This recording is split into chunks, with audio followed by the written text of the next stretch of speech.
Markiplier's Iron Lung movie is absolutely worth your time, and you should go check it out.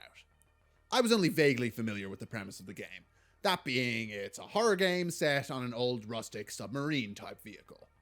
I'm not a fan of Markiplier. That's not to say that I dislike him, I just don't really know too much about the guy because I've never watched his videos. So I want you to know that even if you didn't know about either the game or Markiplier, Iron Lung is still worth checking out. The core premise is this. In a post-apocalyptic future, survivors launch an expedition in an ocean of blood. The film is written, directed by, and starring Mark Fishback, aka Markiplier. It's important to note that this film is a miracle. I'm absolutely mind-blown that it is, with no qualifications, a good movie. There's a lot of baggage that comes with this type of a film. For one, it's a video game movie, which don't have a good track record. Only in the past few years are we seeing good adaptations, mostly carried by Sonic in film, with all the other acclaimed adaptations being in television. It's also a YouTuber film, which have a worse reputation than video game movies. But there's been great entries recently with films like Talk to Me and Bring Her Back. There's still the stigma though, and there's the chance that they're the exception to the rule. On top of that, Markiplier is the main character, in a single location, acting opposite no other actors other than, at most, a voice on the radio.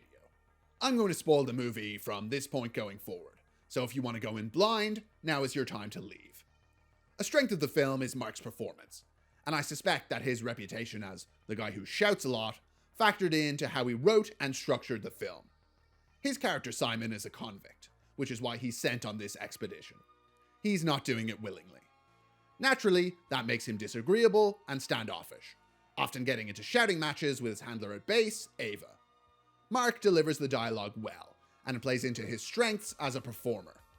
It shows a level of thought and intention with his choice of playing the main character.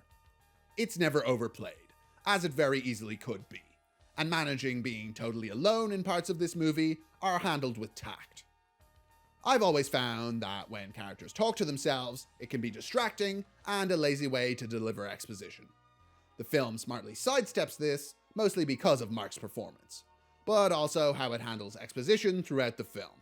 It avoids overly explaining the lore and the world of Iron Lung, only giving you tidbits here and there about the wider context of the world, which is a trait I imagine will give it some rewatch value. When you're not focused on the moment-to-moment of Simon's survival, you can engage with the world building scattered throughout the film. Simon's survival is its focus. That and the mission that he's on. One of the things I appreciated was they didn't give you the context that he was a convict until 10 minutes into the film. Its opening being straight into an expedition. How it deals out its information is handled with care. For example, the character names of Simon and Ava are revealed much later into the film, and I think that gives the characters a more personal quality. I think it doesn't make things as clear as they should be, but it's always better to under-explain and keep the viewers interested to find out more than over-explain and bore them. With that, it's an incredibly unique world, and while a lot of that comes from the game, I imagine, how it keeps you intrigued is cleverly handled within the film. The pacing is a strong point of the film. Its runtime is at 2 hours and 7 minutes, but it doesn't feel like it at all. While I think it dips a little in the first half of the second act, once it picks up the pace, it doesn't stop. Those set pieces, once it gets going, are incredibly gripping, and I was at the edge of my seat. The horror of the film doesn't come until much later, with the standout blood-burning section. As someone who doesn't often find things scary, that sequence has some effective body horror. Overall, I classify this much more as a sci-fi with horror elements than a full-blown horror. But it could just be my lack of finding things scary. It's not a film that has to live or die by its scares, because it builds enough intrigue and tension with its wider world to keep you invested. Iron Lung is no slouch in the technical departments either. I had massive concern that the visuals of this film wouldn't be up to snuff when I saw this image used to preview the film. But as it turns out, the film looks great, and the movie's look isn't held back at all by its small budget. The same with its CGI.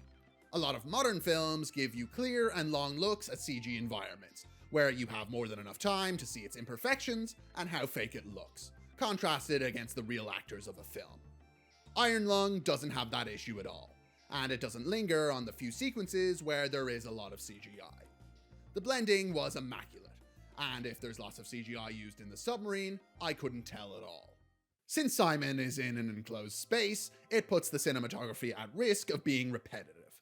But thankfully, the space within the submarine expands throughout the film, letting the action that takes place vary, making the cinematography engaging.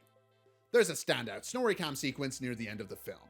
It's a technique I used as well in my 5-part comedy crime miniseries Midlands Mayhem, which you can watch for free right now on midlandsmayhem.com. Similar to its pacing, the editing is quite strong, and the cinematography interlinks to make the film feel like a breeze. The speed of the cuts when the pace is ramping up lends to a sense of escalation that plays into the film's strengths. The sound design and score also do their respective jobs, and while you won't be humming the score while walking home, it conveys the lonely and metallic feel of the world. While an excellent debut, and way better than I expected, there are some critiques I have. Like I said, the first half of the second act feels a little slow, and could have been sped up. I also wasn't the clearest on the importance of the coordinates and the map markers. It is possible that I missed something, but the attention put onto those details felt like they had more of a role to play in the story than what was probably intended. I wish some of the elements were expanded on as well. I like the keeping of Simon's backstory vague, but I don't think the payoff for the end of the film was as impactful as it could have been. The ending works, don't get me wrong, but I think that because of how it handles Simon's backstory and his character, that when he makes the decision near the end of the film to listen to Ava, it didn't have as strong of an emotional impact as I would have liked. I think they could have played with his relationship with reality more as well.